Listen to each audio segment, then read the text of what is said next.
انتہا خوشی کا موقع ہے. ہم سب بھائی ایک فیلڈ سے تعلق رکھنے والے. مصطفیٰ بھائی آئیے ہمارے لیے آئیے.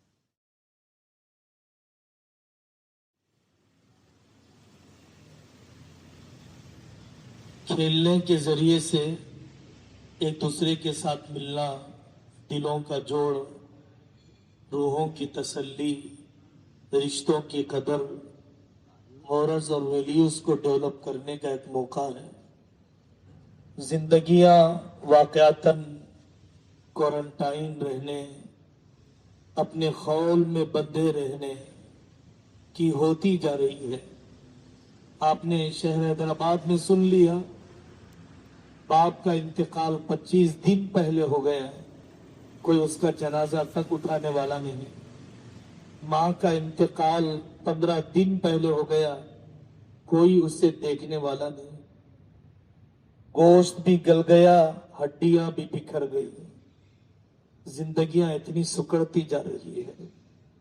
کہنے کو تو ٹیکنالوجی کا دور ہے، دنیا کے کونے کے انسان سے سیکنڈ اور منٹ میں آدمی کنیکٹ ہو جاتا ہے، لیکن پڑوسی کی خبر نہیں لیتا ہے، اپنے امپلائیز کی خبر نہیں لیتا ہے. ہمارے دین میں کھیل کود ہے. حضرت نبی پاک صلی اللہ علیہ وسلم نے فرمایا، روح القلوب ساعتا فساعتا. عبادت کرتے ہوئے، ذکر کرتے ہوئے، ملازمت کرتے ہوئے، پریکٹس کرتے ہوئے واقعتاً طبیعت اچاٹ ہو جاتی ہے، بہلنا چاہتی ہو طبیعتیں.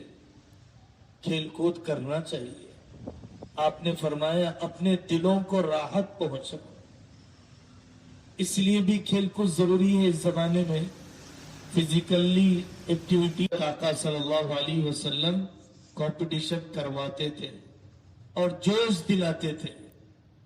ارموا یا بنی اسماعیل فإن اباکم کان رامیا. بنی اسماعیل علیہ السلام کے خاندان کے لوگوں، خوب تیر چلا. جیسے جوش دلانے کے لیے ہر میدان میں کچھ نہ کچھ کہا جاتا ہے. تمہارے والد تو بہت زبردست نشانہ باز تھے. کھیل میں ویسٹرن سیولائزیشن، مغربی تہذیب نے اس میں بھی اپنے اثرات چھوڑے ہوتے ہیں. اس میں مشعل جلائی جاتی ہے، آگ کی پوجا کی جاتی ہے. یونان، گریک اور ایتھنز کے علاقوں میں آگ کی پوجا کی جاتی تھی، تو ان چیزوں کو بھی انہوں نے اپنے کھیل کا حصہ بنایا. مسلمانوں کو چاہیے کہ وہ ایسی شرکیہ چیزوں سے اپنے آپ کو بچائیں. ایک صحابی رضی اللہ عنہ میدان میں تیر چھوڑ رہے تھے اور کہہ رہے تھے وَأَنَا الْغُلَامُ الْفَارْسِيُّ.